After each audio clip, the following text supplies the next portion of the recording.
This is an excerpt from Mist. Nell's 16-year-old sister is having a party in the woods. Nell's not so keen. Her mysterious friend Evan has warned her not to go. Before the echoes of the church bell had died away, the whole mob were heading for the woods. Nell let them go and then trailed after them. The alley leading to the woods was lit by 3 street lamps that cast an edgy yellow glow over everything. She walked into the pool cast by the first one. It went out. She actually heard the little tink as the bulb died. She stopped dead. She turned round on her heel, goosebumps breaking out all over. The lights on the road behind her were still on. So were the lights of Rowan House and Beach House, the tall blocks of flats across the road. It wasn't a power cut. Her heart began to thump, but she told herself not to be so stupid. Coincidence, that's all. She stepped quickly out of the shadow and hurried after the last of Gwen's friends as they disappeared over the locked gate at the bottom of the alley to the woods. Think. As she stepped into the second puddle of light, that one went out too. This time she didn't stop. She carried on walking rapidly. There was one last light at the end of the alley where the woods began.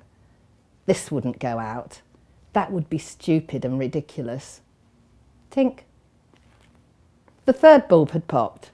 Darkness folded over her like velvet. She stopped. She turned around, her heart hammering. And there, right in front of her, hanging in the air, was the word no. It took her a moment to realise that the letters weren't actually written on the sky, but were the lit windows of the 2 blocks of flats. The rest of the lights had gone out. There was even an exclamation point. 4 lit windows down, a space, and then another window. A sudden wind blew her hair back. It was scented with pine leaves.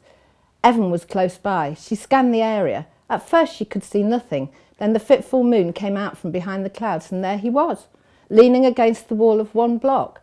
Somehow she could tell he was watching her. Was this his warning? But how could it be? How could he organise the lights to go out? She glanced away, confused. When she looked back, he'd gone. There was nowhere for him to hide. No bushes, no doorways. He'd either disappeared into thin air or he'd walked through a wall. Or I'm going crazy, she added. A second later, all the lights in Rowan and Beach House went out, and with them went the warning, as though it had never existed. And then, like some dreadful plague, the darkness began to spread. The lights in the co-op went out, and those on the main road, one after another like dominoes going down. Then, as though someone had thrown a switch, the tower blocks in the town centre disappeared. And a moment later, the big square block of the police station, where Jackie and her father worked. Nell couldn't move. She watched it all in horror. In a few moments, it was as though the town had gone and all that was left of the world was darkness. A torch beam suddenly pinned her to the wall in a shining white circle. She panicked and screamed. "Nell," said a voice. She blinked towards its source, shading her eyes. "Gwen says, please get a move on," said Jake. Well, not exactly those words. You know Gwen, potty-mouthed church. She gave a sigh of relief and hurried towards him. But as she followed him from the blacked-out town into the dark woods, something close by began to howl.